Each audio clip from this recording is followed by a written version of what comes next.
నాకు 46 సంవత్సరాలండి.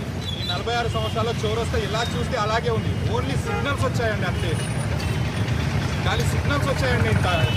ఇక్కడ ప్రతిరోజు నెలకు ఒకరిద్దరు చనిపోతున్నారండి. ఇక్కడ ఒక జూలైలో అయితే జూలై 26వ తారీఖున మాత్రం ఒక తండ్రి తన కూతుర్ని బస్టాండ్లో డ్రాప్ చేయడానికి వస్తే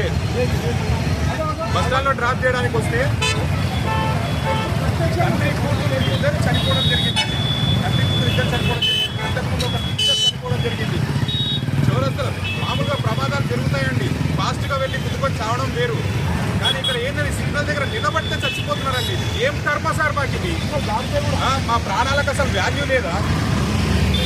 షాద్నగర్ మొత్తం అంతా పెద్దగా అయిందండి. షాద్నగర్ చౌరస్తా మాత్రం పెద్దగా కావట్లేదు. మరి అధికారులు ఏం చేస్తున్నారండి? మరి ట్యాక్సులు కావాలి మావి, కానీ మా ప్రాణాలు మీకు అవసరం లేదా?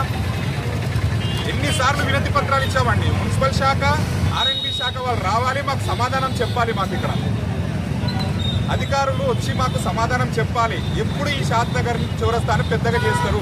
ఇంకెంతమంది సస్తే ఈ షాద్నగర్ చౌరస్తాని పెద్దగా చేస్తారు? షాద్నగర్ చౌరస్తా అని పేరు పోయి షాద్నగర్ చావురస్తా అని పేరు వచ్చిందండి దీనికి. ఇక్కడ రావాలంటే చాలామంది భయపడుతున్నారండి. ప్లీజ్ అర్థం చేసుకోండి. మా ప్రాణాలను కాపాడండి సార్, మా ప్రాణాలను కాపాడండి. మేము బయటికి వెళ్తే ఇంటికి పోతామని చెప్పే గ్యారంటీ లేదు సార్.